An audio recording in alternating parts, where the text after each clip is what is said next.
Hola, muy buenas tardes. En nombre de Librería Bonilla, les damos la bienvenida a esta presentación de Insecto Ámbar de Javier Pérez Guayas. Para la presentación de hoy contaremos con la presencia del autor Javier Pérez Guayas y de Tania Favela y Josefa Buch para los comentarios. Bienvenidos. Pues, muchas gracias. Me presento, soy Josefa Buch, como acaba de decir Manuel. Y bueno, pues creo que es la tercera vez que estoy aquí. Sí, la primera fue por la presentación de mi libro, justamente era que por ahí anda, a un comercial, si lo quiero comprar. Bueno, la segunda fue por una lectura que hicieron aquí del libro de la Resistencia, en la que tuvo mi amigo Daniel Taizano, y ahora pues es un gusto estar aquí para presentar el libro de mi amigo Javier Pérez Guayas también.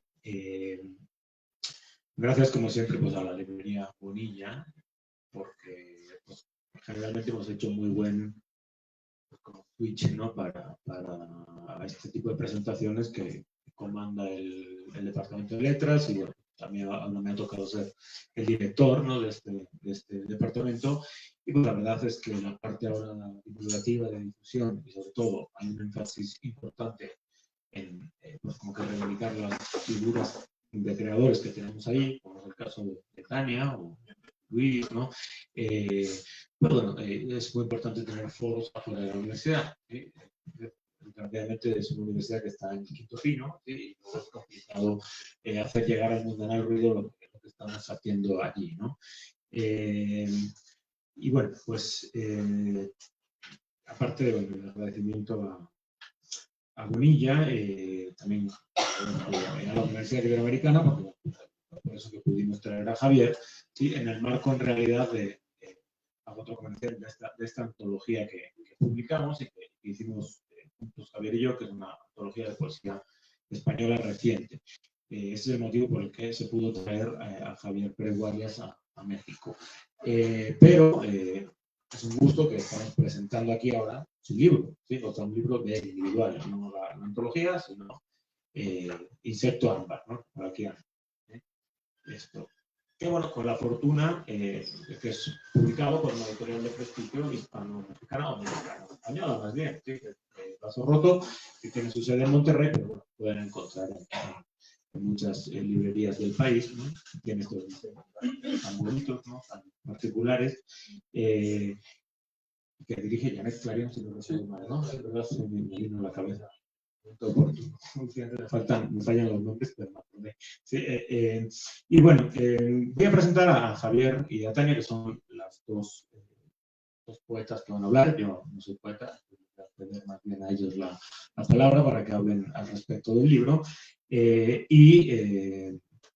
Quizás sí hago al principio un ejercicio como de ubicación de la poesía de Javier, porque pues es un poeta contemporáneo español, ¿sí? Y pues eso hace que tenga unas particularidades, una construcción del discurso, que obviamente tiene cosas en común con lo que se produce en México, porque estamos produciendo la misma lengua, pues la poética española tiene sus particularidades, ¿no? Y además la situación, como ha discutido la poesía española con la poesía mexicana, pues tiene una historia particular, no como ha discutido, sino como ha dialogado, ¿no?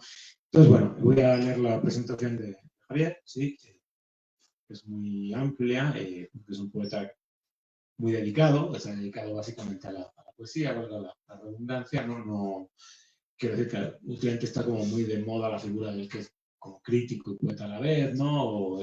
Como que la poesía ocupa un lugar secundario en su producción, en mucha gente, ¿no?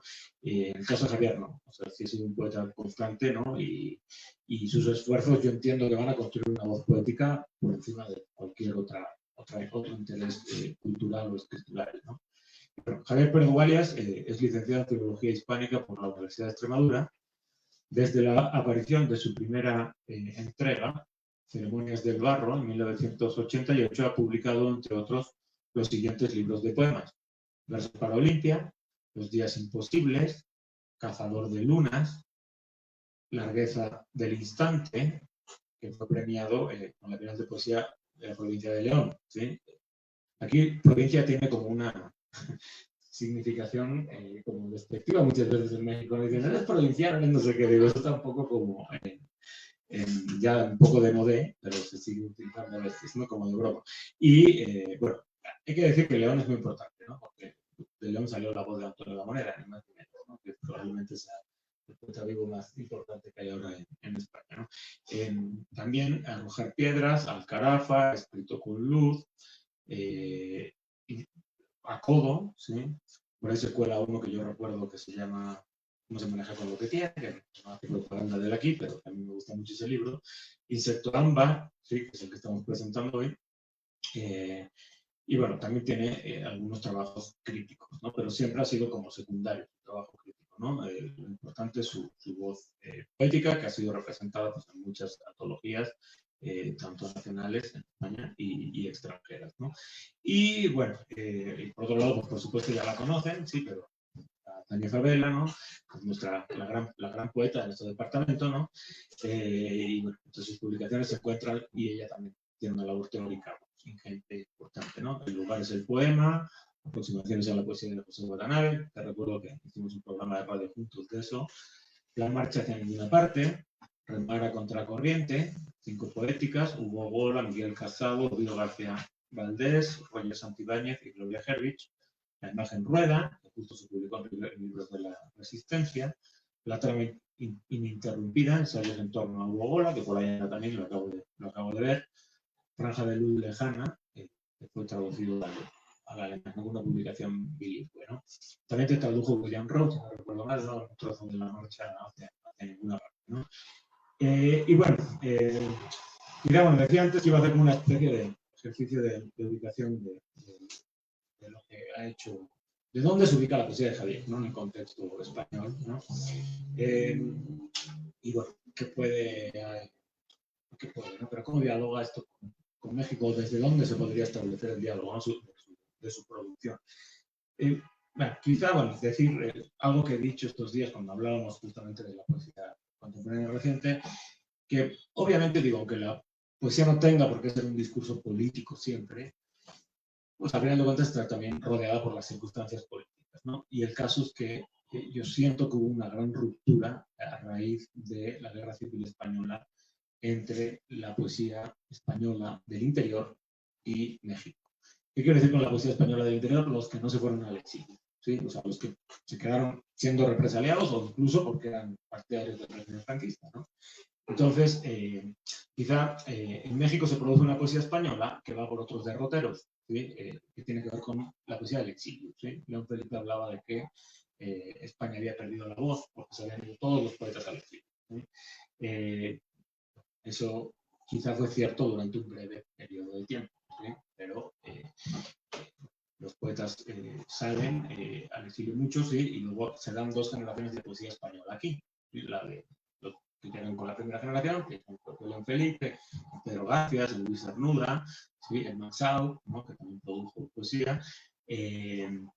Después se da una segunda generación, que serían los Nepantla, ¿sí? La que yo he dedicado muchas páginas de mi trabajo como teórico y como crítico, que bueno, es una generación que está muy en relación con la generación de la ruptura en México, pero que produce como unos referentes españoles, una poesía difícil de leer en ese sentido. Pero pienso en Tomás Segovia, ¿no? Pienso en Luis Ríos, ¿no? Que por cierto es el tío del dueño de Bonilla, ¿no? Pienso en Angelina Duberman, que estuvo aquí conmigo presentando mi libro. Es decir, esta generación pues tiene sus particularidades y bueno, la poesía española que se produce en México pues siempre tiene como cierta reticencia a la poesía que se produce en España. Porque, pues bueno, por un lado está el tema de que si los españoles que se quedaron eran colaboracionistas y luego, pues por supuesto, la gente que era represaliada y estaba produciendo poesía, pues no podía tener una relación directa con el exterior en muchas ocasiones, ¿no? Entonces, bueno, ahí se da una especie de encierro, ¿no? Y que los discursos poéticos ¿sí? no estén mirando a lo que se produce en el interior, ¿no? Y bueno, en el interior se dan cantidad de generaciones, ¿no? Y de antologías y de poetas que van generando como un discurso pues, diferencial a lo que se está haciendo en México, ¿no? Bueno, habría que decir que hay una tercera generación de poetas mexicanos, hispano-mexicanos o descendientes del exilio, que ya no son propiamente españoles, ¿no? Ya empiezan a tener mucho más referentes de aquí, ¿no? Empiezan a ser ya poetas más mexicanos, pienso en José María Espinaza, por ejemplo, ¿no? Pero bueno, en España, mientras, bueno, será la poesía garcilasista, ¿no? En primer lugar, luego la poesía existencial, después la poesía social, después la generación del 50, ¿no? Después la generación de los novísimos, que sería donde empieza la obra de Javier. ¿Sí? La obra de Javier, yo siento que tiene mucho que ver al principio con esta generación de los novísimos, ¿sí? Que es una generación que un poco en contra de una poesía muy referencial empieza a experimentar con el culturalismo, con cierto experimentalismo de la imagen, ¿no? Empieza a dejar de ser una poesía menos política, ¿no? O sea, más autotélica, ahora, ¿no? Más como referida a sí misma, ¿no? Al propio objeto cultural. Después se da la nueva sentimentalidad, ¿no? Con gente como Luis García Montero, y bueno, y de ahí para el real, ¿no? O sea, sigue produciendo esa poesía, porque unas y otras, ¿no? La poesía del silencio, ¿no? Que también, ¿no? Entonces, bueno, decir que, bueno, a mí no me gusta, esto lo he dicho en estos últimos días que estábamos discutiendo sobre la antología, pero en cierto sentido pasa un poco, que da la sensación que la poesía española se ha movido pendularmente, como decía Spengler, entre los que son partidarios de Juan Ramón Jiménez y los que son partidarios de Antonio Machado, ¿no? O sea, es una poesía más implicada con la historia, una poesía que más autosignificante en sí misma, ¿no? Juan Ramón. Forzando mucho el pensamiento, podríamos decir, por supuesto con su singularidad, pero Javier más bien, la línea de poesía de Javier se inscribe más bien en la línea de Juan Ramón, ¿no?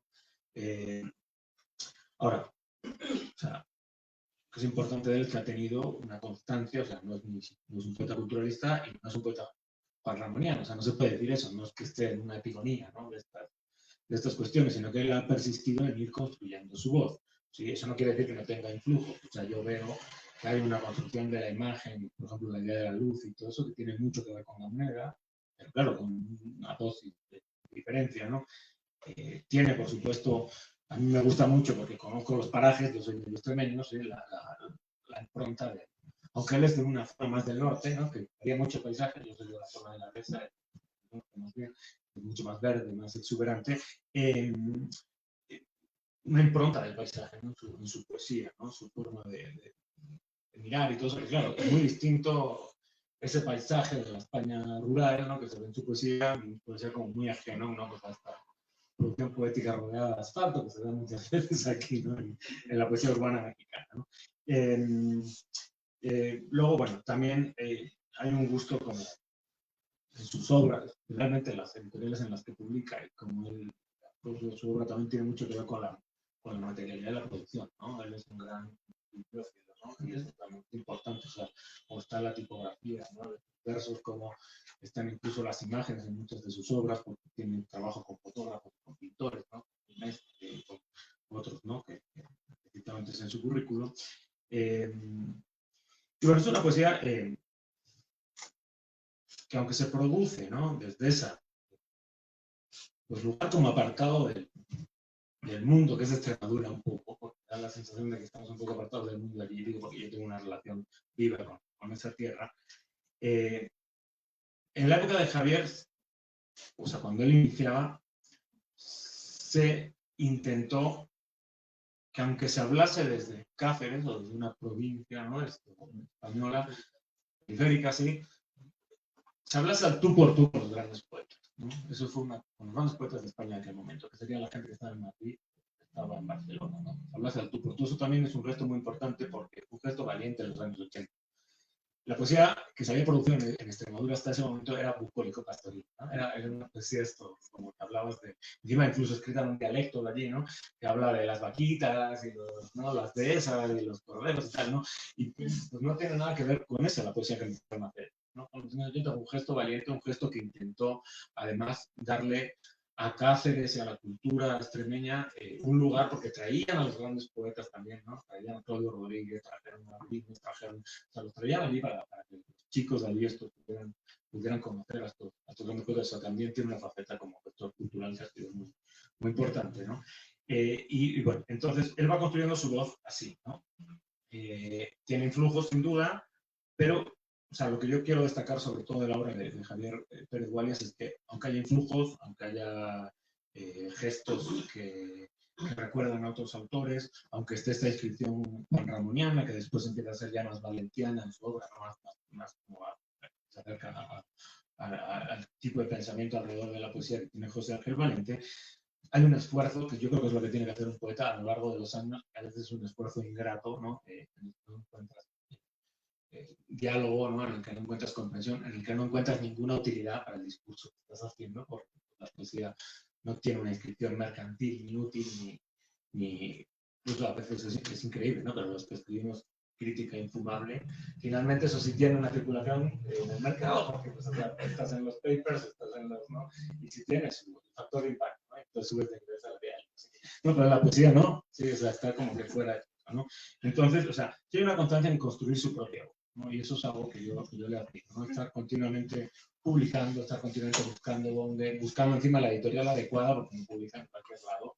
Y también con mucha ética, ¿no? O sea, porque eso es complicado también. No hay quien anda vendiéndose al mejor postor, ¿no? Para publicar y para colocarse y metido en las rencillas y jugando a los favoritismos y tal, ¿no? Eso en Javier no ha estado por ninguna parte, nunca, ¿no? Y bueno, creo que los que lo conocemos, los que somos sus amigos, Mario Martín, los que somos el grupo de amigos de allí, ¿no? Mario Martín Fijó, Julio César Quesada Galán, y Eduardo Moga, sobre todo, que siendo director de la editorial regional de Extremadura, le publicó una antología muy buena que se llama Otrora, es el título Otrora, ¿no? La palabra muy poética, ¿no? Hemos confiado siempre en lo que hace Javier y ha sido una gran inspiración y dirección, ¿no? No solo como poeta en sí, sino también como actitud ante la vida, ¿no? Y ya me callo, sí, y les voy a dejar la palabra a los poetas, ¿no? Para que nos compartan reflexiones más autocélicas, ¿no? Desde la poesía y menos desde la fuera de la poesía. Gracias, José. Bueno, agradecer como siempre a Bonilla, ¿no? a Librería Bonilla, la Ibero, ¿no? Bueno, a Joseba también por invitarme, ¿no? A presentar Insecto Ámbar, ¿no? Pero a mí me gustaría, yo preparé un pequeño texto, ¿no? Como tratado de trazar como 3 lecturas que se me ocurren, que son 3 lecturas interesantes, ¿no? Por lo menos interesantes para mí. Evidentemente el libro tiene otras lecturas, además de las que yo voy a proponer, ¿no? Pero me gustaría que antes de que yo leyera mi texto y hablar un poquito de Insecto Ámbar, ¿no? El libro que estamos presentando, Javier leyera, ¿no? Porque de pronto en las presentaciones de poesía, pues no se leen los poemas, ¿no? Entonces, bueno, ¿no? Un poco, si lees, no sé, ¿no? Alguna parte de algún poema, un poco para que tengan también, ¿no? El lenguaje de Javier en el oído, ¿no? Y tengan también el ritmo, ¿no? De esos poemas, ¿no? Y que tengan de alguna manera como una idea de la poética, ¿no? De la poesía de Javier. Entonces, si te parece leer, y entonces yo ya... Perfecto. Bueno. Vale. ¿Se oye? Sí. Perfecto. Okay. Bueno, pues en primer lugar, por supuesto, agradecer a la Librería Bonilla por acogerme y por acoger mi libro. También a Joseba Buch como amigo y también como guía en muchas medidas, muchas cuestiones. Agradecer, por supuesto, a Lendero, porque gracias a la universidad estoy aquí. A Tania, por su lectura, por su cercanía durante estos días. Y, por supuesto, a todos ustedes. Más cerca, claro. A todos ustedes por haberse acercado. Desde luego, estoy realmente feliz y realmente sorprendido.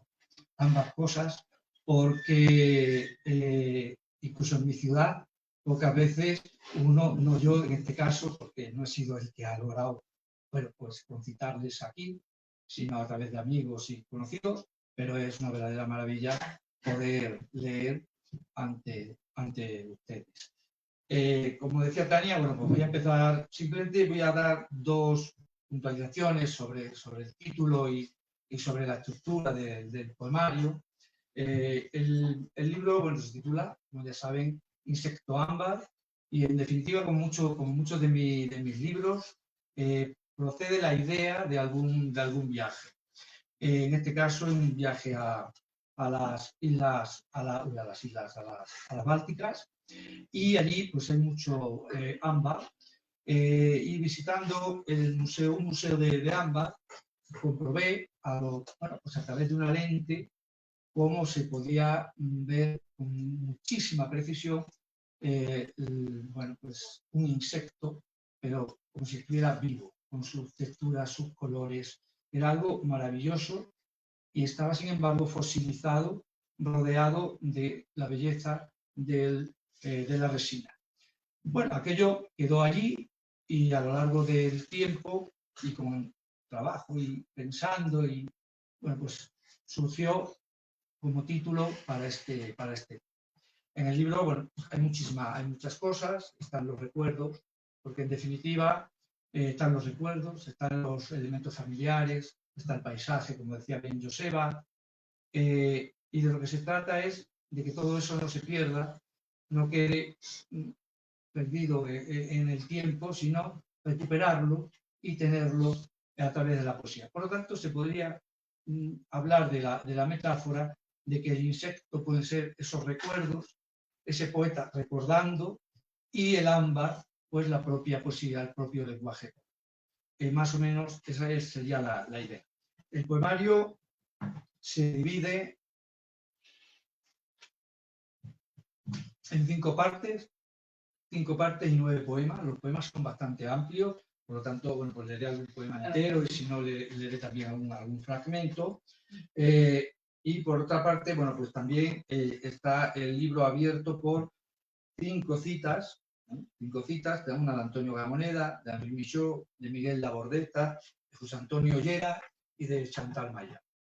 Esas citas son el pórtico y tienen mucho que ver luego con distintas partes y distintas cuestiones que se abordan en el libro. Y voy a pasar a leer uno de los poemas. Es un poema un poquito largo, pido paciencia, pero yo creo que es mejor leerlo entero, que es el poema segundo, el poema 2. Tengo que decir tengo que advertir una cuestión, porque en alguna lectura me lo han dicho, que por qué aparecía la numeración en su índice.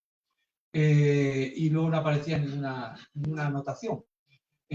Bueno, en realidad es que el epígrafe del índice no era índice, sino subíndice.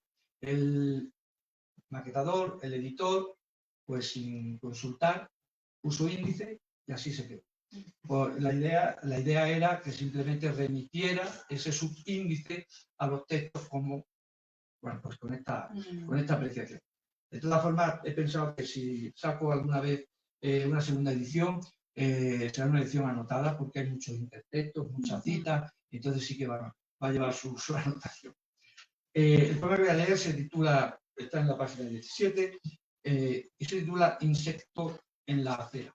Y evoca en cierta medida pues los paseos de la infancia, simplemente por mi calle, donde había pues a la luz de las farolas, langostos llamamos allí, saltamontes, y entonces, bueno, pues la apreciación de esa imagen, ese recuerdo, enfrente de casa había un muro con muchísima vegetación, donde había luciérnagas, donde había caracoles, en definitiva, bueno, vivía a las afueras, y al cabo de los años eso es curioso cómo va apareciendo y cómo ha aparecido en los poemas, y aparece aquí reflejado, no de una manera explícita. Mi poesía no es explícita, pero sí es, yo creo, muy sugerente, muy de imagen, muy metafórica. Entonces, yo creo que se va a apreciar bien. Dice así: Insecto en la acera. Un hombre se ha detenido junto a un portal, en una calle que en otro tiempo daba al campo. Observa un insecto en la acera mientras camina bajo la luz pálida de las farolas, cabizbajo, al abrigo del ladrillo visto de los edificios. Pequeños soles siembran la tierra de maíz dulce. Pían los pardales. Se me agolpan en la cabeza los nombres de los pájaros, los copos amarillos, los recuerdos. ¿Dónde, si no? ¿En qué lugar nace el abrazo? la ligadura de lo próximo, el encuentro de la carne con la carne, de la tierra con la tierra. Ante mí, la casa como un enjambre de hexágonos felices, aún con sus luces encendidas, iluminadas, obradoras, radiantes, estelares, las ventanas, sí, todas las ventanas. Un insecto se ha posado en la acera. Siento su latir en las paredes flácidas de mis huesos. Permanecí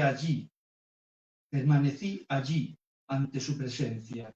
Allí renuncié al crujido, al aplastamiento cobarde, a las sílabas oscuras de aquel cuerpo animal y de su lenguaje humano. Allí toqué con las yemas de los dedos sus miembros blandos. Allí oí por primera vez su ritmo. Allí puse calor en su inflamada voz al pasar por mi garganta el pálpito como un río. Dentro de ti también existo.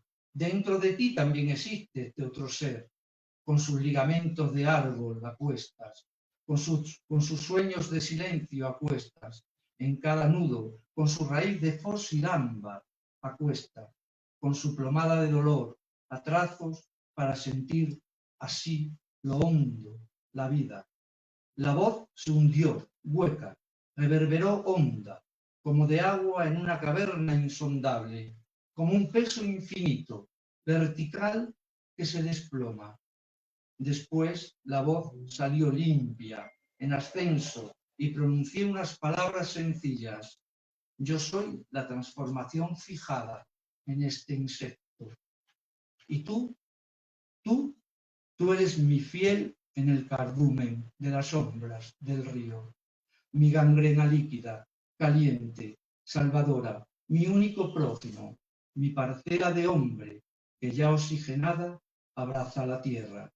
Te sentí prójimo, creí en ti, estreché tu mano, echamos a andar, mi mano junto a tu apéndice, mi extremidad junto a tu aliento. Y una palabra tuya fue signo generoso para siempre. En los días imposibles siento la mirada serena de tus ojos.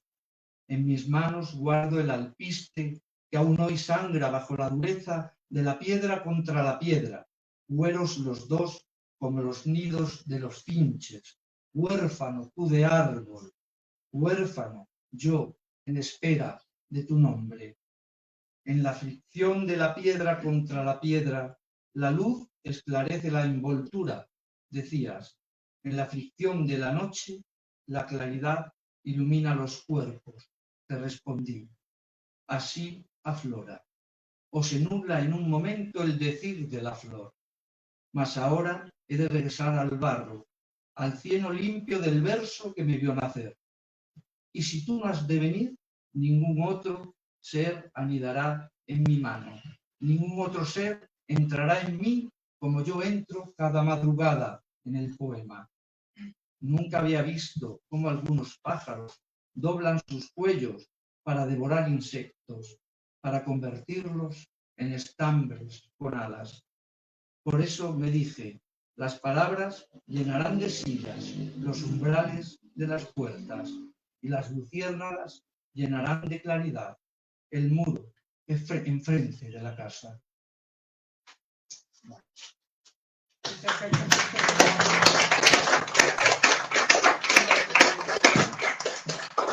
Bueno, pues ahora sí ya tenemos una muestra, ¿no?, de lo que podemos encontrar en Insecto Ámbar. Voy a leer mi texto.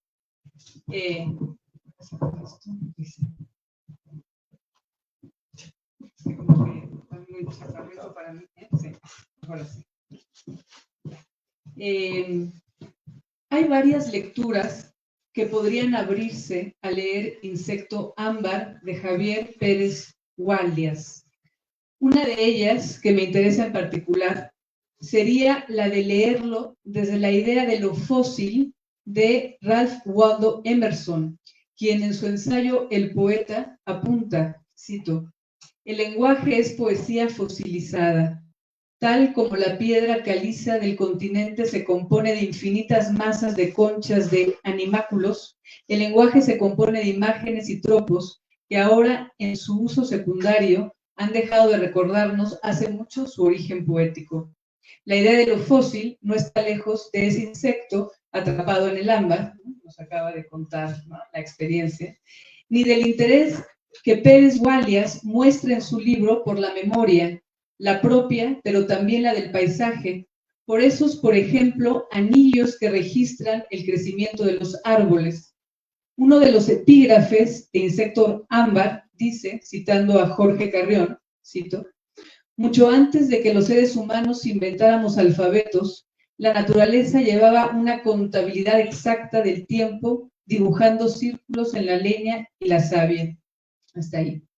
Hay un lenguaje anterior al lenguaje humano, el lenguaje de la naturaleza que resuena quizás en las palabras. El paisaje cruje, zumba, trina, tirita, silba. Esto es una característica del libro, ¿no?, que está lleno de sonidos, ¿no?, de sonoridades, ¿no? No solamente las sonoridades entre las palabras, ¿no?, que se van generando a partir de aliteraciones, resonancias, repeticiones, sino también los sonidos que se van nombrando, ¿no? Entonces, eso me llamó mucho la atención, ¿no? Y bueno, cito un fragmento del libro, dice Javier, no puedo deshacerme de este pájaro, su voz teje y desteje el poema. Hasta ahí, Javier. Los poemas de Pérez Gualias están también construidos a partir de distintas capas, de voces, recuerdos, fragmentos, sedimentos o astillas que, depositados en el fondo de su memoria, suben a la superficie de sus palabras. Cito un fragmento del libro. Conmovido por aquel instante, fosilizado acaso, convertido acaso en un pequeño ser, atrapado en la lengua caliente que lamió la corteza. Pareciera que el insecto es también esa astilla del tiempo que llamamos instante. Y cito, cada recuerdo es un insecto que alimenta mi recuerdo.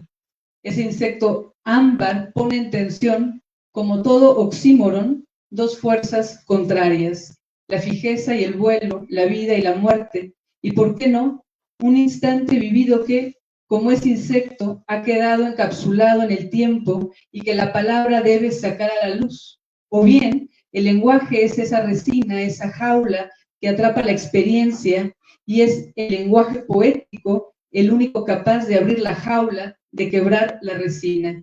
Y cito del libro, tú eres mi cárcel ámbar. Ahora sé de aquello que apenas me pertenece porque solo concierne al lenguaje. Y bueno, esta figura del oxímoron que aparece en el título, me parece que es una figura desde la que podemos leer todo el poemario, ¿no? Es decir, todo el poemario se mueve a partir de esa tensión y de esos contrastes, ¿no?, que no se resuelven del todo, ¿no?, pero que de alguna manera mantienen tensiones en el lenguaje. Otra lectura que también me interesa podría partir de una cita de Miguel Casado, y esa la platicamos un poco ahora porque yo ya tuve la oportunidad de conversar con Javier en la clase de poesía. Cito a Miguel Casado. Una de las claves políticas que pueden resultar más sólidas es hurgar en lo cotidiano y luchar contra una política separada formalmente de los problemas y emociones de la vida. Es necesario preservar un espacio propio, íntimo, como un lugar en que no rigen las leyes del sistema. Para Miguel Casado, lo privado se erige siempre como un lugar de resistencia. Sería una lectura más política, ¿no? Es decir, lo político no tiene que estar en las demandas, ¿no?, en los discursos o en las ideas, ¿no?, sino, ¿no?, de pronto es en lo que se construye y cómo se construye una determinada interioridad, ¿no? Entonces, Insecto Ámbar se construye precisamente desde ese espacio privado, desde lo íntimo, lo personal, una especie de álbum de familia en el que la abuela, el padre, los hijos y la propia infancia del autor son piedras de toque desde donde pensar, sentir, sentir, pensar. De ahí quizás la necesidad de utilizar ese versículo que se alarga hasta la prosa, en una suerte de fluir de conciencia que va tejiendo, como lo hace la abuela con su ganchillo, los distintos momentos familiares, pero también las percepciones, las vivencias de una hora que se conectan con con su pasado. Y bueno, cuando tengan el libro, que está aquí a la venta, ¿no? Van a poder ver, ¿no? Que hay momentos en Insecto Ámbar que este versículo, ¿no? Este verso libre largo, ¿no? Se alarga hasta llegar a la prosa, ¿no? Y entonces es una prosa sin puntos, sin comas, ¿no? Muy dinámica, muy rápida, ¿no? Una suerte de fluir de la conciencia, ¿no? Y entonces hay un poema muy lindo en donde Javier habla de la abuela, ¿no? Que está tejiendo, ¿no? Y bueno, a eso estoy haciendo referencia aquí, ¿no? De ahí la necesidad también de ese monólogo que tiende continuamente hacia el diálogo con un tú, que termina por ser la propia conciencia del autor y que traza una serie de cuestionamientos existenciales en los que lo filosófico y lo poético se dan la mano. A lo largo de todo el libro está, ¿no? Esa presencia, está este yo, ¿no? Y está este tú, ¿no? Y este tú está un poco desdibujado, ¿no? Pero hacia el final sabemos que ese tú es el propio Javier, ¿no? Es decir, es este monólogo en realidad, ¿no? En donde, ¿no? Javier está de una manera como interpelando, ¿no? Y cuestionando a su propia conciencia. Yo había puesto aquí un epígrafe porque estaba leyendo otro texto que no tiene nada que ver con Insecto Ámbar, y hay una cita de Spinetta, ¿no? El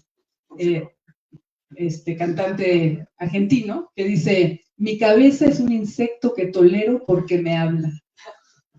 Entonces, bueno, me pareció que podía venir muy al caso con tu libro, ¿no? Porque es un poco eso lo que está ahí, ¿no? Desde otro lugar distinto. Y de ahí también esa memoria líquida, esa lengua líquida, ambos conceptos o imágenes son de Javier, ¿no? Y me gustaron mucho, ¿no? Aparecen dentro del libro, ¿no? La idea de la memoria líquida o de la lengua líquida, que fluyen desde una lengua irracional cercana a la escritura surrealista, en la que las imágenes ponen en el centro la intuición, como uno de los motores de la escritura de Pérez Gualies. Estaríamos entonces ante un pensamiento líquido, ¿no? Siguiendo un poco, ¿no? El juego con memoria líquida, un pensamiento líquido, siempre y cuando no tomemos pensamiento como sinónimo de razón. El mismo Casado, Miguel Casado, así lo sugiere al hablar sobre el pensamiento poético, que sería un pensamiento que incorpora no solamente lo racional, sino también la intuición, lo emocional, las sensaciones, la percepción, la memoria, el recuerdo, el sueño, el deseo y el azar.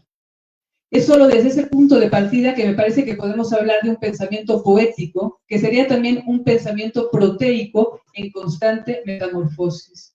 Porque dentro del poemario Insecto Ámbar, ¿no? Claro, ¿no? No hay un pensamiento racional nada más, ¿no? El pensamiento poético pues juega con, ¿no? Otro tipo de aperturas mucho más flexibles, ¿no? Que la pura razón.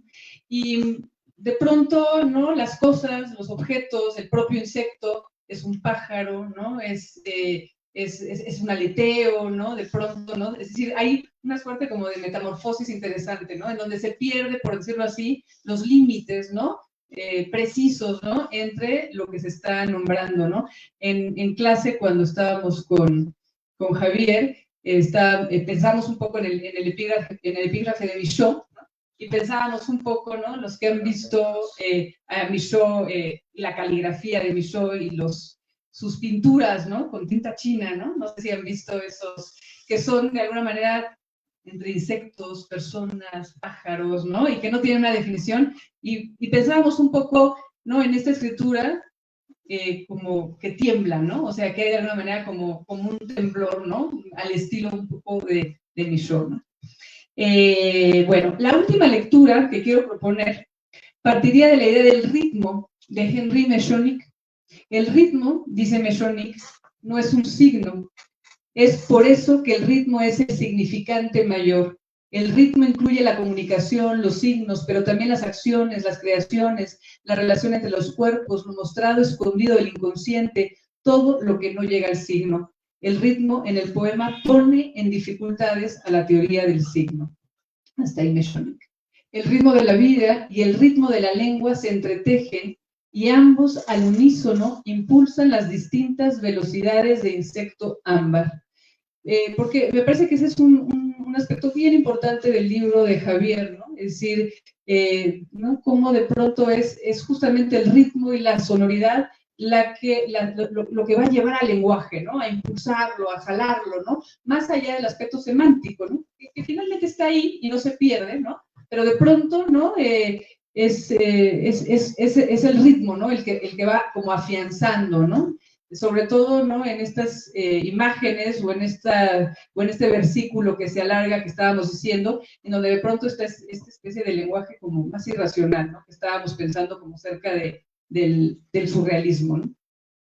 Dice, al interior de los poemas podemos encontrar aliteraciones que producen el deslizamiento entre las palabras y los versos, paranomasias, paralelismos, anáforas, derivaciones, repeticiones diseminadas. Todo ese tejido sonoro semántico tan sutil sostiene la estructura de los poemas. En suma, la acumulación de ciertos sonidos dentro del poema lleva y sostiene su carga afectiva. Participa en ese ritmo significativo que pone en el centro la materialidad de las palabras.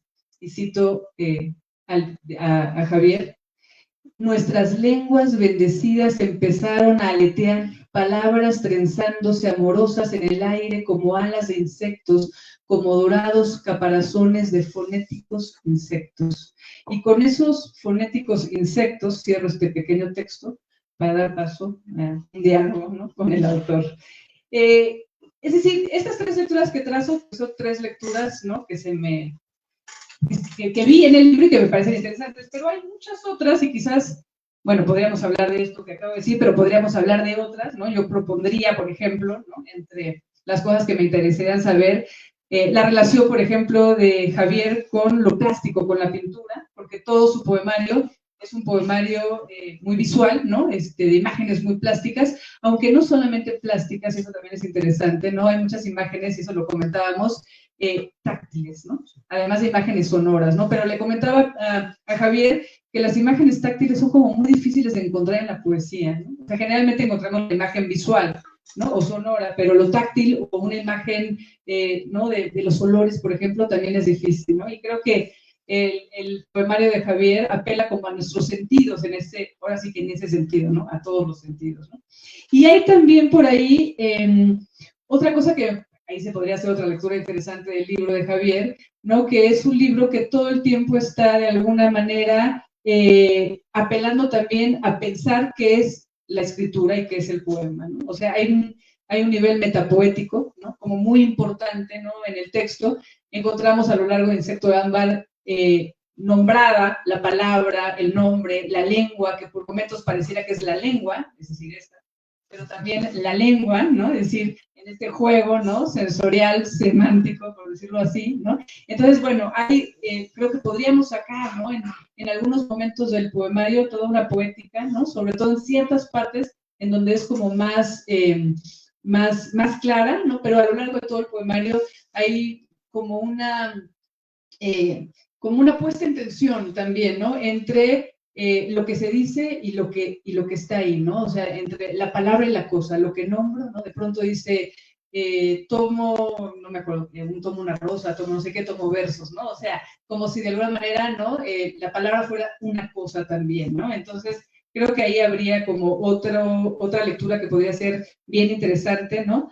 Y también como una mirada como microscópica, ¿no? Porque, claro, así como se detiene en el insecto, ¿no? Se detiene justamente en este tipo de elementos, ¿no? En los que no nos detenemos generalmente, ¿no? Y atrapa, ¿no? Justamente estos elementos como pequeños, ¿no? Las hojas, ¿no? Es un escarabajo, ¿no?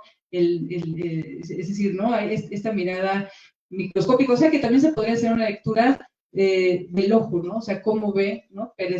Pérez Guaylas, ¿no? Además de también el paisaje, ¿no? O sea, todo el tiempo el paisaje está ahí, ¿no? Y bueno, también hay una idea que me gustaría que comentaras y que eso de alguna manera está en tu poemario, pero que está en la poética que explícitamente escribes por acá, que hablas de que somos seres anfibios, ¿no? Y que estamos dentro y fuera del lenguaje, ¿no? Entonces, bueno, esto también me lleva a pensar en esa lengua líquida, ¿no?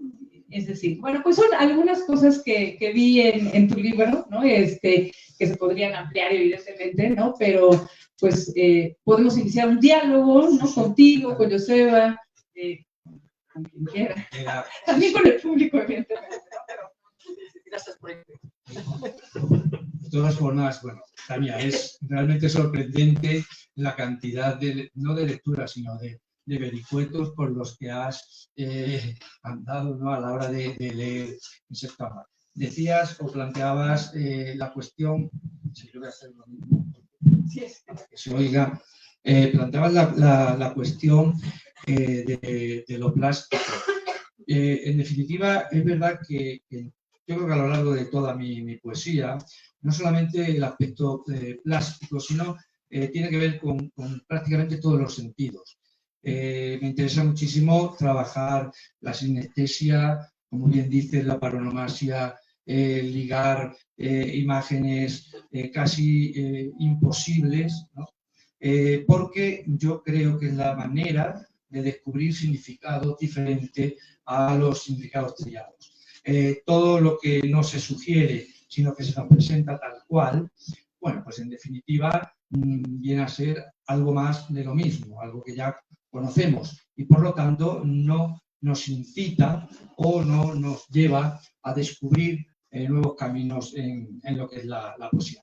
Entonces sí que es cierto que he trabajado con pintores, he trabajado, por ejemplo, hay un libro que se titula Escrito con luz, que es un libro de fotografía sobre paisajes extremeños, sobre paisajes de Extremadura, y va acompañado, son 10 capítulos, y entonces cada capítulo va, de fotografía va acompañado de una estampa lírica en prosa. También con Juan Carlos Mestre, que es muy conocido, es uno de los grandes poetas actuales españoles, y es además grabador, es pintor, el propio, bueno, la cubierta del libro, de todos los libros de Vaso Roto, están hechas por el grabador y pintor Víctor Ramírez, chileno.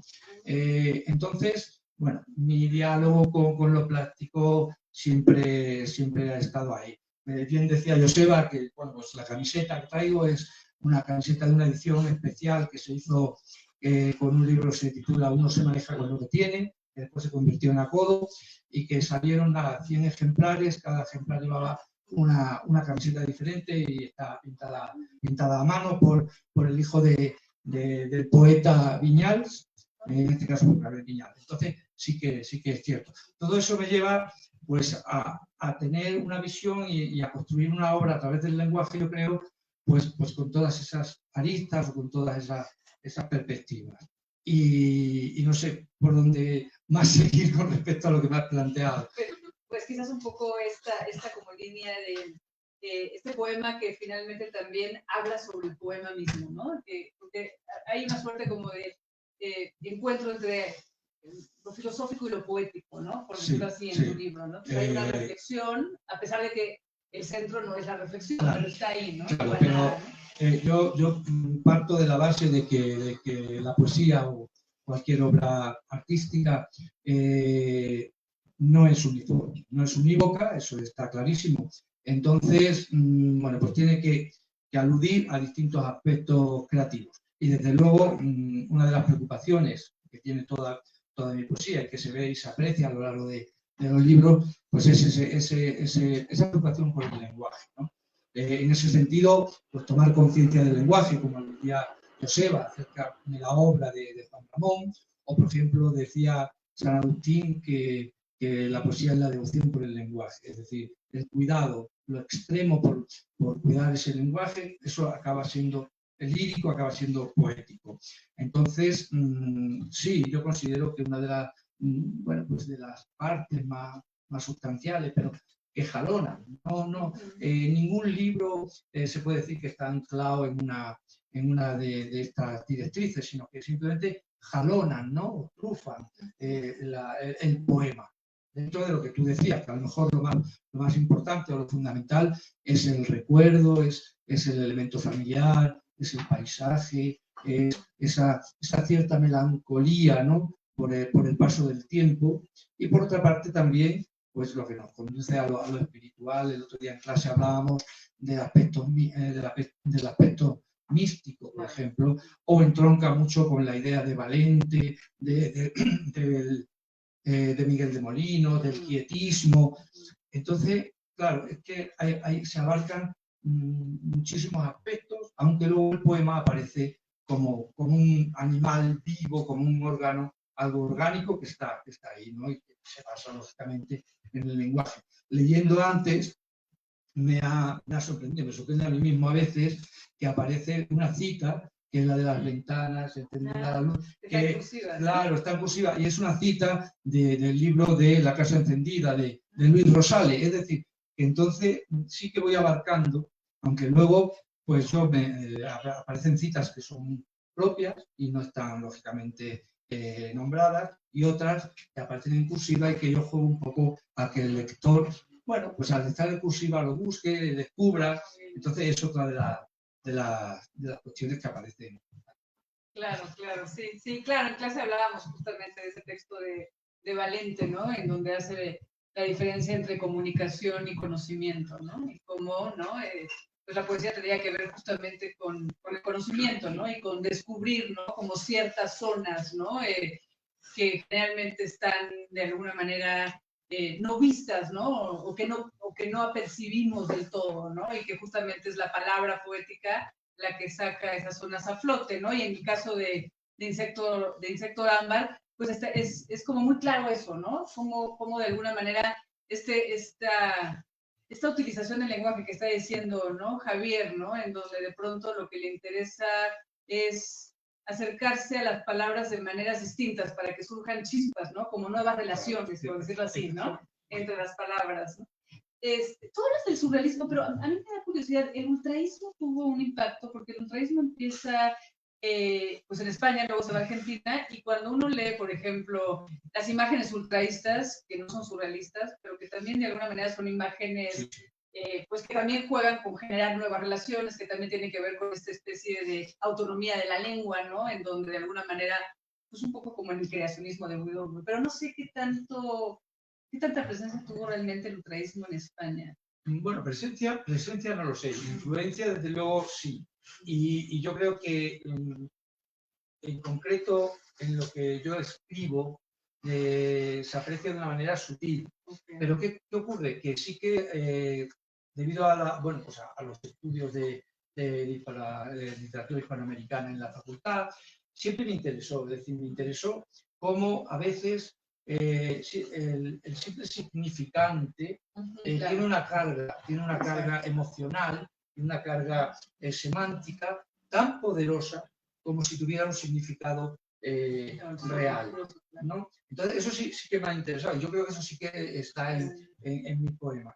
Bueno, Trilce me llamó muchísimo la atención, pero todo lo que es el movimiento ultraísta, el movimiento creacionista, incluso otro tipo de vanguardia. Yo creo que se puede aunar todo eso y luego lo que ocurre, yo siempre me he planteado una cuestión, y es que, como te comentaba el otro día, no podemos separar tanto el significante del significado que llegue a perderse de vista lo que se quiere decir. Y esa es una obsesión que yo creo que, bueno, yo tengo y que aparece yo creo en mi poesía, es llegar a tensionar el lenguaje hasta tal punto que funcione emocionalmente, pero que no se rompa. Claro, que no se oscurezca, ¿no? Claro, exactamente. Entonces, esa es una de mis preocupaciones. Y bueno, yo creo que todo eso pues aparece en los textos. Claro, claro. No sé si quieras comentar algo. Yo también voy a comentar algo de esto. Bueno, mi lectura habitualmente siempre va más del lado de lo que Tiniano decía, que en la literatura son las series de significación no literarias, ¿no? Que luego se lo apropió Piglia, por cierto, y todo el mundo se piensa que es de Piglia, pero no es de Tiniano, pero un formalista ruso, ¿sí? Y esto, bueno, las series de significación no literarias serían aquellas que están en los poemas, pero que no hablan del sistema autorreferencial que es la literatura, sino que es todo lo demás, ¿no? Todo lo demás. Sin las cuales no se entiende la obra literaria. ¿Sí? Eso es lo que es curioso, ¿no? Y bueno, apelando un poco a mi pasado, o sea, yo por ejemplo cuando llegué al departamento de letras, bueno, toda la gran tradición pues, de Hugo Gola y detrás, ¿no? Sin embargo, por esas series de simplificación no literarias, o sea, yo leía poesía de otra manera, ¿sí? Y me costó mucho llegarlo a apreciar. ¿Sí? O sea, me gusta que estén dialogando justo por eso, porque veo que es posible un diálogo instantáneo, ¿sí? Cuando a mí me costó años, ¿sí? Debe ser que yo soy un poco torpe, ¿no? Pero vaya, o sea, digo, y caí en las manos de Gilberto Prado Galán, desgraciadamente murió hace un par de años, esto, que era un poeta también extraordinario, pero mucho más vinculado quizá por su formación a lo que es la poesía española, que era la que yo leía. ¿Sí? Es decir, yo podía leer en vasco, en catalán, que yo podía hablar también de la presentación de la antología, y leía, aunque fueran en distintas lenguas, leía, porque en el fondo el campo de discusiones era el mismo, era el de la producción española del interior, ¿sí? Que era donde yo venía. Yo tenía 20 años, llegaba a España, ¿sí? Entonces entendía la poesía de una determinada forma de leer, ¿no? Y bueno, uno llega aquí y se encuentra pues, con la poesía de Hugo Gola, de poesía poética y tal, ¿no? Y me sonaba pues, muy diferente a mi sensibilidad. Una poesía como muy vacía de retórica, ¿sí? muy esta mañana lo hablábamos, ¿no? O sea, la pobre Tania viene de una presentación de Gloria Hervich, ¿sí? Entonces estudiaban dos, o sea, digo, eran un bono.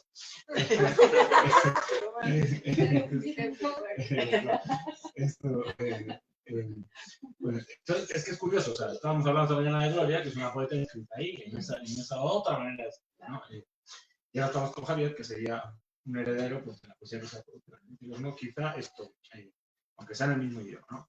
Blanco Aguinaga hablaba algo de eso en su momento, ¿no? Decía que, por ejemplo, hablando de la generación de Pantla, decía, nosotros tuvimos una educación, aunque nuestra poesía curiosamente ya ha contado menos, porque como que nadie la entendía en México y en España, sin embargo nosotros tuvimos una educación mucho más cosmopolita que la de nuestros iguales en España. Entonces, nuestro equivalente etario en España, que sería la poesía del 50. No sé si la apreciación es justa, porque la poesía del 50, estoy pensando en Valente, Génesis de Viedma, en otros, no sé si había poetas cosmopolitas. Quizá Valente por formación, y quizá Jaime Gil de Viedma porque era un señorito, como Carlos Barral, ¿sí? O sea, se habían educado en francés y bla, bla, bla, ¿no?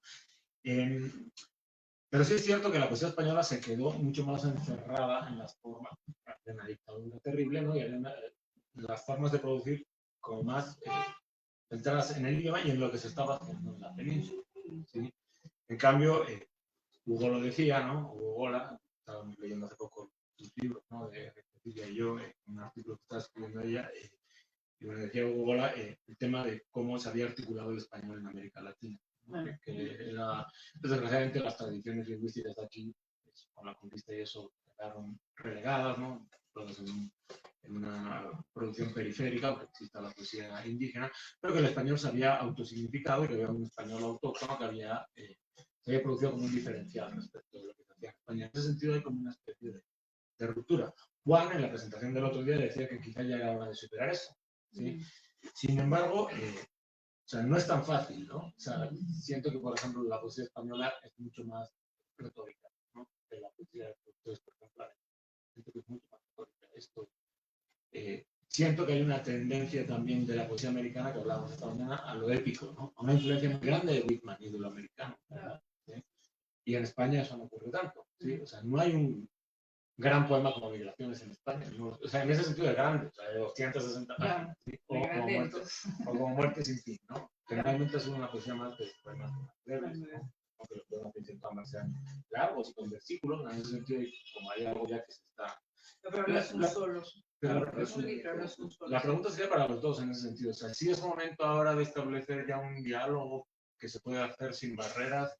Quizá yo fui muy torpe hace 20 años, me ha costado mucho entender, o ya se estaba haciendo hace 20 años, yo estaba mal simplemente, no lo sé, o sea, pero sí hay esa posibilidad, porque siento que esa ruptura, o sea, sí es cierto que los españoles tuvimos relación con los latinoamericanos, nos hemos quedado, igual que el otro día decía yo, 27, el 30, el 27, el 36, es lo último que leen los mexicanos de los españoles. Pero los españoles lo último que leen de los latinoamericanos son Neruda, Vallejo y Cantán, ¿sí? O sea, no hay mucho, ¿sí? Entonces, Es decir, por ejemplo, Heyman, que ganó el Nobel, no es un poeta muy leído en España. El Nobel, el Cervantes, sí, no es un poeta muy leído en España, ¿no?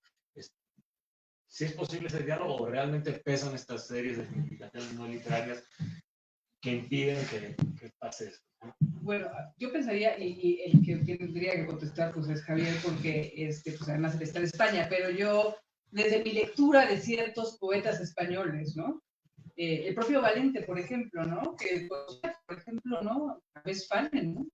O sea, Westphalen es un poeta poco conocido incluso, ¿no? Es decir, ¿no? Es un poeta peruano, ¿no? Yo creo que Valente llevó, ¿no? Mucha de la poesía latinoamericana y alimentó en ese sentido también a la poesía española, ¿no? Es decir, que quizás tenía como más, ¿no? Resistencia, pero yo creo que hay una especie como de canal, ¿no? En donde la poesía latinoamericana sí llegó, ¿no? Estoy pensando también, por ejemplo, en Miguel Casado, ¿no? Que pues ha trabajado, yo creo que es de los críticos que han trabajado a Vallejo, ¿no? De manera como más inteligente, ¿no? Bueno, obviamente también está William Rowe y tal, estamos hablando de España, ¿no? O sea, entonces, bueno, eso pues obviamente alimenta también la poesía de propio Casado o de Olvido García Valdés. O sea, yo creo que en esa línea, ¿no? Ya, ¿no? Esa línea que va, esa es una línea que conozco yo como de forma particular, ¿no? Porque no conozco todas las líneas, ¿no? Me imagino que en España pues, hay muchas distintas, ¿no? Aristas, pero yo creo que esa línea sí está y que ahora los poetas más jóvenes también, ¿no? Como Benito del Pliego o Cantelli, ¿no? Pues tienen un conocimiento, ¿no? De la poesía latinoamericana y yo creo que está como, es como es un buen momento de seguir ese diálogo, ¿no? O sea, creo que ese diálogo ya está, ¿no? Pero quizás es una línea que todavía no es pues, la línea más fuerte o más representativa, pero no lo sé, porque quizás Javier, que obviamente está en España, tiene otra... Sí, bueno, yo creo que el diálogo se ha dado y se da. Lo que ocurre es que, bueno, hasta hace años, hasta hace alguna década, pues era más complicado si no estabas muy metido pues, en estudios filológicos o en estudios de literatura, pues, por la propia dificultad de la transmisión de los textos. Eso, lógicamente, con Internet, las nuevas tecnologías, todo eso ha cambiado. Pero sí que es verdad, y al hilo de lo que tú decías, pues en España ya llevamos un tiempo en que están apareciendo editoriales bueno, pues que están publicando poesía y literatura hispanoamericana y en concreto mexicana, como puede ser pues, libros de la Resistencia o como puede ser incluso liliputiense, claro, que lo lleva también, bueno, pues José María Cumbreño, que es también extremeño y que ha hecho una labor muy, muy importante, incluso en Plasencia, en mi ciudad, se llevó a construir un encuentro que se llamaba Centrifugados, en el que acudían pues, muchos poetas hispanoamericanos, peruanos, venezolanos, incluso estuvo, bueno, Rocío Cerón, es decir, entonces yo creo que sí, que el diálogo ya lleva tiempo que se produce. Como bien decías también, es muy difícil conocer bueno, la poesía última, contemporánea que se está haciendo en cada uno de los países. Pero yo creo que sí que hay un interés de una parte y que sí que se está produciendo ya ese diálogo entre los dos lugares. Pues no sé si... Pues sí, quizás sería... Voy a leer algunos fragmentitos, algunas cosas. De lo que decía Tania sobre los elementos familiares, los recuerdos, las cuestiones afectivas, hay una de las partes del libro que se titula Algunos efectos personales. Y bueno, voy a leer en este caso un fragmento para que me dé tiempo a leer un par de cosas.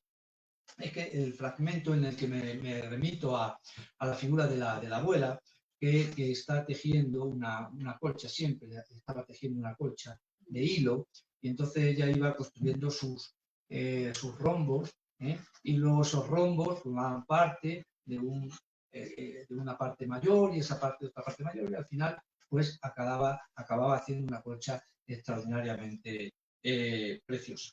Entonces se me ocurrió un poema que, bueno, pues se dedica para ella, que hacía ganchillo con el sol deshilachado de la tarde.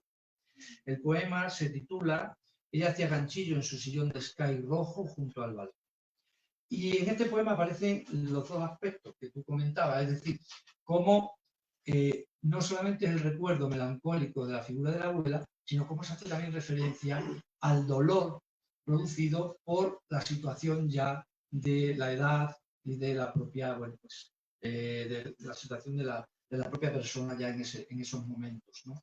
El poema, como digo, se titula Ella hacía ganchillo en su sillón de sky rojo junto al balcón. Voy a leer un fragmento.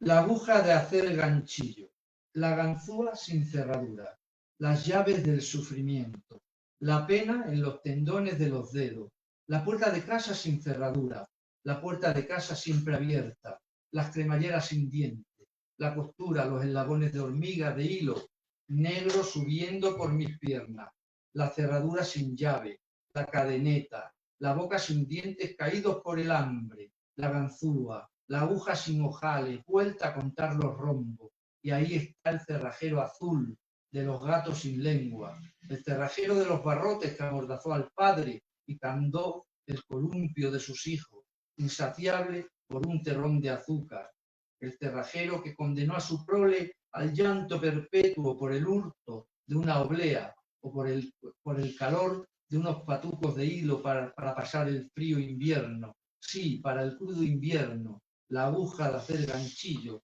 la ganzúa sin cerradura, las llaves del sufrimiento sin cerradura. Ella repite estas palabras como una sagrada letanía. Me mira ahora, está atrapada en sí, en mí, quemada por la luz de los años. Ella hace ganchillo sin descanso en su sillón de sky rojo junto al balcón. Hagámoslo como ella hacía ganchillo en su sillón de sky rojo. Hagámoslo así, con la misma sencillez con que se apaga el sol deshilachado de la tarde. Otro de los poemas que recogen una anécdota familiar y de la infancia es aquel día en que mi padre apareció con un cordero blanco precioso y lo amamantamos entre los hermanos, lo cuidamos con tal trágico destino que al final pues apareció en nuestra mesa. El fragmento pertenece a un poema que se titula Ciclo de las Tres Piedras y voy a leer el primer ciclo, que es este al que me he referido. Aparece una cita anónima que dice así: 3 piedras fue la herencia que me dejó mi padre para edificar mi casa. La piedra blanca, la piedra negra, la piedra ámbar. 3 piedras. Piedra primera, la piedra blanca. Cada vez que abro los ojos, muere un cordero en mi memoria. El cuello se le quiebra como un hilo de sangre. Nadie fue el nombre con el que mi hermano bautizó a aquel cordero blanco. A nadie lo amamantamos entre todos con el biberón del hermano pequeño. Lo amamantamos por turnos, en riguroso orden, desde el alba al ocaso, con la leche del pezón de la luna, convertida la luna en una gran ubre de corderos blancos desahuciados, de corderos blancos esquilados desde el instante de su llegada al mundo. En el hogar fuimos implorados por los ojos aturdidos del degollamiento. Fuimos medidos con la vara del miedo, con la oscuridad del daño, Durante semanas, mis hermanos y yo amamantamos a nadie antes incluso de conocer su nombre, sin saber que a la llegada del crepúsculo serían engullidas su alma, sus vísceras y sus estertores fríos por nuestros estómagos de niños hambrientos, por el sonajero de nuestras tripas, por la inocencia abierta en canal de todas las vísperas, de todos los días sin escuela. Las lágrimas taponaron como cabellos de estopa nuestras gargantas. La sangre de nuestro cordero, muerto ya de frío, se heló en mi hambre y en el hambre de todos mis hermanos.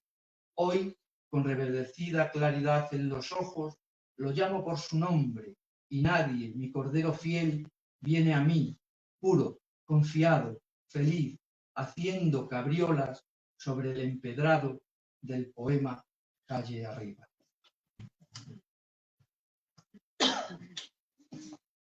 Bueno, no sé si seguimos leyendo algo. Vale, leo. Bueno, venga, leo y luego ya. Vale. Voy a leer con este poema. Bueno, pues cierro luego si se quiere explicar más.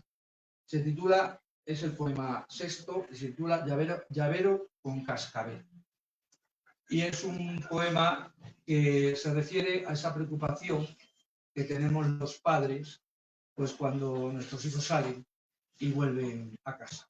Entonces, bueno, pues en este caso hay un cascabel sujeto a una llave que da la voz de llegada y con ello la tranquilidad. Esta es la anécdota del texto. Y dice así: llavero con cascabel. El sonido más hermoso es el de un cascabel capaz de abrir la puerta. A veces imagino que en cualquier instante el ronroneo frío de tu llave cerrará la herida intacta del silencio, de este silencio que habita, hecho un ovillo, en la cerradura y en su laberinto de aire. Imagino que la puerta de casa se abre como se abre una ventana de par en par. Imagino que por ella entra de par en par tu claridad, de par en par para quedarse. Pero el miedo es un animal que no desfallece ni se conmueve por un manojo de abrazos. En un rincón de la alcoba se desmadeja el ovillo. El hilo sale de los dedos enhebrando el ojo del poema, tejiéndolo, destejiéndolo en mi cabeza a pájaros.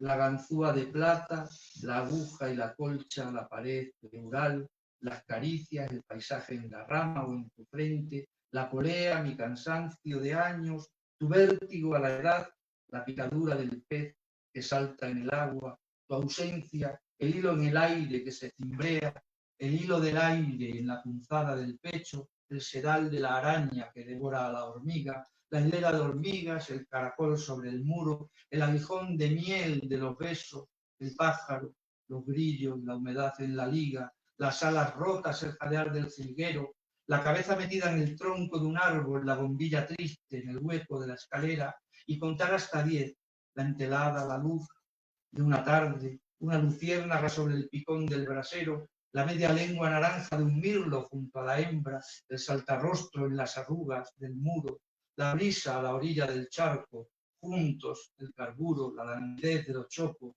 el susurro en las ramas, en tus labios, las hojas meciéndose, la noche misma meciéndose, el oscuro dulzor de las moras, nuestros labios montados, acaso, por la negrura del tiempo.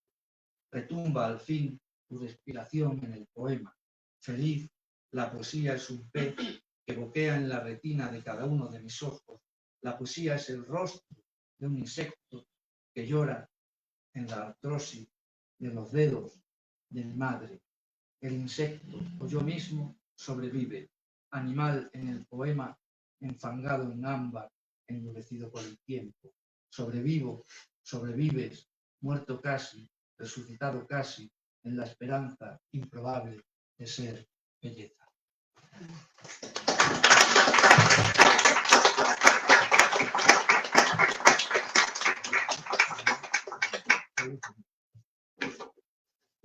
Bueno, aprovechando la oportunidad que está el poeta y Tania y José, si alguna persona del público quiere hacer algún comentario, alguna pregunta, por favor, el micrófono disponible.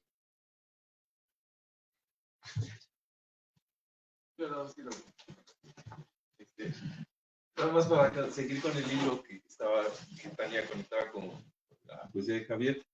En lengua náhuatl, jade se dice aposonali. Y aposonali significa burbuja de agua, ¿no? Entonces, quizá la idea, incluso cuando hablabas de los peces, ¿no? También pensaba en esto de la burbuja, en el agua. Pero, bueno, la otra cosa que quería decir era el asunto de este último poema que leíste, David. como si fuera, a mí me dio la impresión igual de esta idea de burbuja, pero como una burbuja que es el mundo, ¿no? Porque cuando hablabas al inicio del insecto que estaba que se veía perfectamente dentro de Hades, es un universo ahí, ¿no? Todo la historia, el cuerpo, la materia, está encapsulado ahí. Y me da esa impresión tu poesía, digamos, ¿no? No sé qué piensas. Bueno, te agradezco muchísimo el comentario.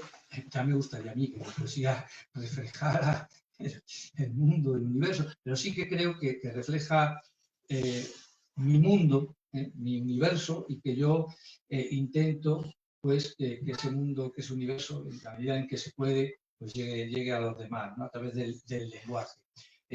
También al hilo de lo que decía Joseba y de lo que decía Tania, bueno, pues, a mí me parece que el poeta, el creador, el artista, debe ser extremadamente riguroso con lo que hace y debe ser muy honesto, pero honesto consigo mismo, porque es la manera de que esa honestidad se irradie hacia, en este caso, hacia el lector. Entonces, sí que no es una intención, no es algo premeditado el crear un universo. Lo que pasa que sí que es verdad que con la perseverancia, la constancia, lo que decía Joseba, el trabajo, pues yo creo que porque uno tiene una personalidad determinada, si es constante y tiene las herramientas adecuadas, acaba construyendo un universo propio, una voz propia, que es lo que todo artista yo creo busca. En este sentido, pues estoy de acuerdo contigo, que quizá todo esto forma parte pues, de esa burbuja, de ese jade, de ese ámbar, en el que uno va depositando las cosas. Decía María Zambrano que todo aquello que no debe ser olvidado debe ser puesto en un rincón. Y bueno, pues para mí el rincón es la poesía y ahí es donde yo voy depositando las cosas. Yo le decía siempre a mis alumnos, las cosas que realmente importan, las cosas que realmente son relevantes. Las demás, bueno, pues las podemos tratar de otra manera. Pero cuando hablamos de las cosas relevantes, de las cosas serias, de las cosas que realmente nos tocan el interior, pues cada uno tiene que buscar mecanismos para que esa burbuja exista, ¿no? Y el mío, pues es la poesía.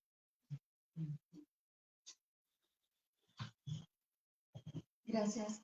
Javier, me ha encantado lo que lees. Y yo soy historiadora, entonces no he podido más que darme cuenta o no me ha llamado la atención más que tu relación con el tiempo, ¿no? Y ahorita que escuché a Juan Luis hablar de esa burbuja de jade, de agua, no sé, se me vino a la cabeza la idea de que estás como en una plataforma multitemporal, politemporal, en la multiuniverso. Ándale, pero que tiene que ver con el tiempo, porque veo muchísima nostalgia. Sin embargo, veo cortes transversales en esa nostalgia de momentos de chispazos que Tania mencionaba de vida. Y te oí 3 poemas y el de minería. Entonces, no sé si nos podrías hablar de eso, del tiempo, o es mi imaginación, es lo que a mí me evocó por lo que es la sustancia de mi estudio. No, estoy totalmente de acuerdo contigo. Yo tengo algunas obsesiones. Una de ellas es el paso del tiempo, otra de ellas es la obsesión por la muerte y otra de ellas es la obsesión por recuperar y dejar patente algo de lo que he vivido. Pero no por pasar a ningún reconocimiento, no se trata de eso, y menos a través de la poesía. Se trata simplemente de dejar una especie de legado de lo que uno ha vivido y que con la esperanza de que a alguien le puede venir bien, le puede servir, le puede... Bueno, entonces esas son más o menos mis cuestiones. Y desde luego el paso del tiempo es clarísimo en mi poesía. Yo diría que el paisaje, el tiempo y el recuerdo serían las tres claves. Y por otra parte también llevas razón en que hay chispazos, porque a veces no se entienden mucho, porque por ejemplo en el poema de la abuela, para que lo comprendamos, en ese poema es verdad que yo doy una explicación de las lecturas, lógicamente, pero sin embargo luego empieza el poema con esa letanía, con esa salmodia, y uno dice, bueno, ¿esto a qué viene? Bueno, es que se está reproduciendo el pensamiento de esta mujer, ¿no? Y de lo que ella ha vivido, de lo que ella ha pasado.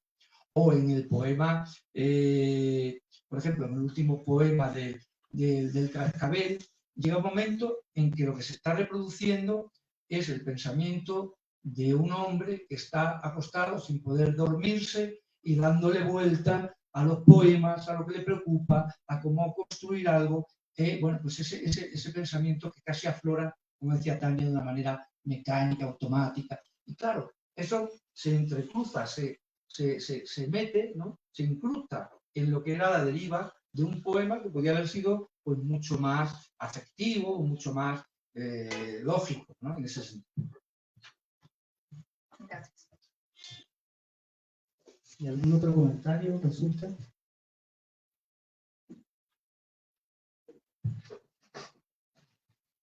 Pues, no sé. Son las 8:35.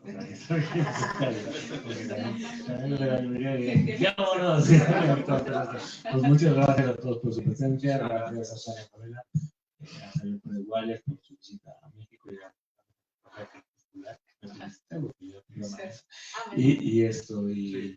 y pues gracias siempre a Manuel y a la librería Bonilla, a André, y pues también gracias de mi parte a Juan Luis, ¿no? Y pues de nuevo gracias a todos.